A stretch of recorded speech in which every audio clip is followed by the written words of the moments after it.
Sam Bradford dropping a bomb on us today. Trouble in Eagles Paradise. What is going on, guys? Stephen Hellmann here, and thank you for stopping by our YouTube channel, Views from the Link TV.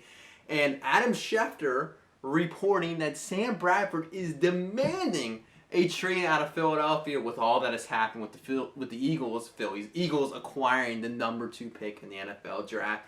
And you know what? Listen.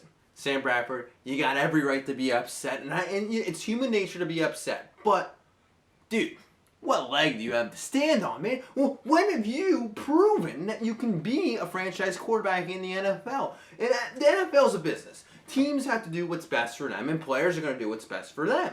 So, it's a two-way street here. You, Samuel Jacob Bradford, and I just want to say I am probably the biggest Sam Bradford fan ever. I'm a huge advocate for him, and I think he can be a franchise quarterback. But dude, you've taken $80 million from NFL teams on your potential and your college accolades and your Heisman Trophy. You have not done anything of any significance in the NFL. I've won as many playoff games as you. I've been to the playoffs as many times as you in the NFL. So I don't want to hear about, oh, it could be a franchise quarterback. It's like, well, no, you haven't yet, dude. And you know what? I'm supportive of you. I know you didn't get a fair shake with the Rams. They depleted their whole team. They had no team around you. I get that. But listen, you haven't done anything to show that you can be a franchise quarterback. So you have done what's best for you. You've gotten your money in the NFL. The Eagles are doing what's best for them by making sure they can get their quarterback. So mainstream media says, Howie Roseman his plan's ruined. Like, what's he gonna do now? How could he not see that Sam Bradford would be upset by this? And no, I'm gonna argue with this. Howie Roseman knew that this would be a possibility, that Sam would be upset.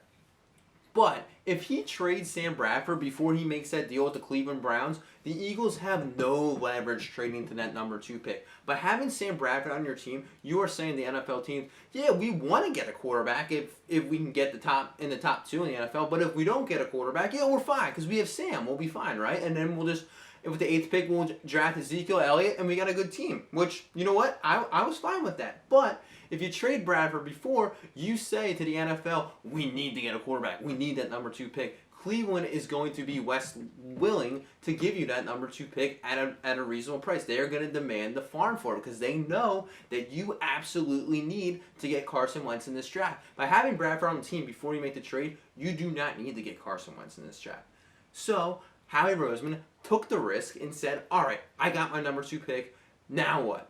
He did whatever he took to get it. And he had the balls to do it. I commend him for doing that. He saw that Cleveland wasn't going to take a franchise quarterback this year, unlike the Tennessee Titans, where we couldn't get the #2 pick. And he said, I'm going to get it from him, but I'm going to make it seem like I don't really need it that much. He didn't come off as desperate. And if you're trying, unrelated, but if you're trying to get something, you don't want to come off as desperate. So Howie did that, and he got his pick. So now he has his pick. So one of two things are going to happen after he got his pick.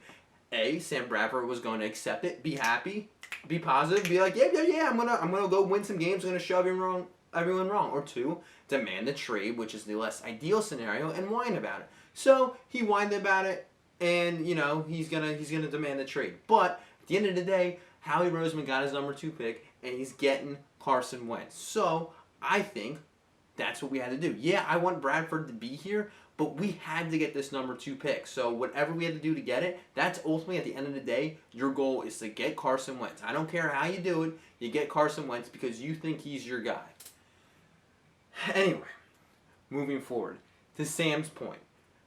Do you trade him? I say no, because if you trade him, a few things. One, he's got no value at this point. He's demanding a trade. He has no value. So what? You're going to eat $11 million and then trade him for a 6th-round pick?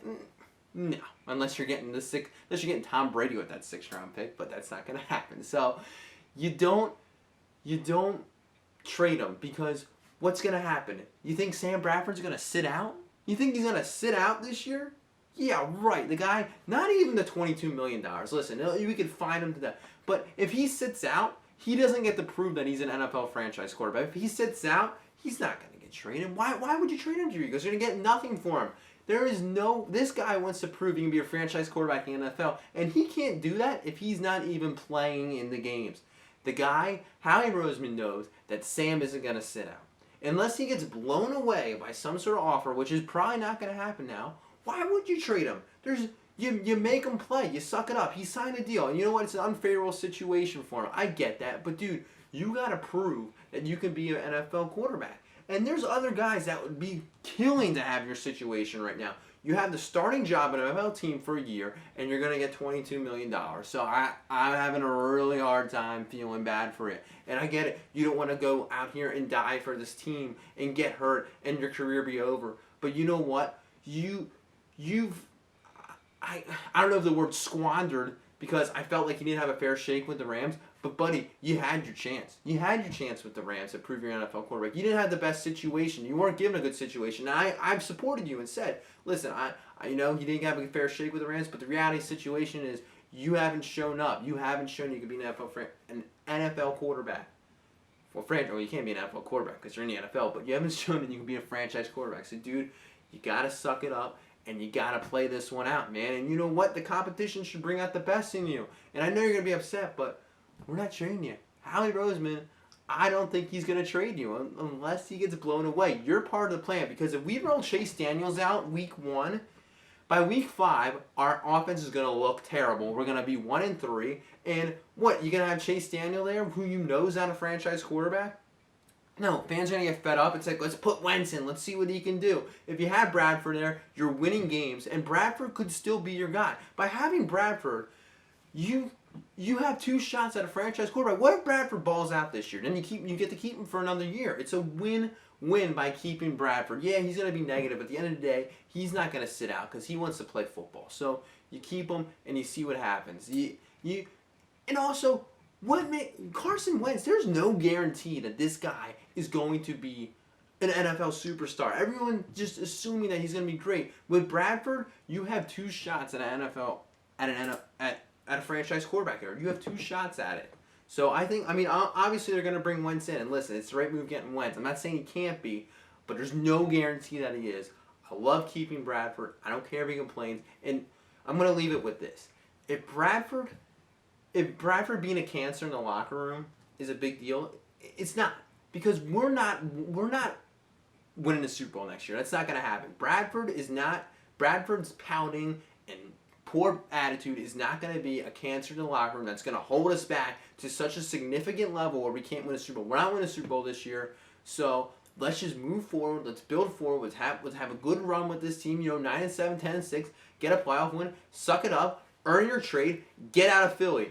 That's what I want to happen. That's what's going to happen. You're stuck here, dude. You're stuck here. You ain't going anywhere. Welcome to Philadelphia. Enjoy it. Enjoy it, man. Play yourself out of a contract. Show everyone that you can be the GOAT. That you can be the GOAT. You're not going to, though. You are going to. I don't even know what I'm saying. Listen, the point is, Sam, you got to play. You got to play. And that's just how it is.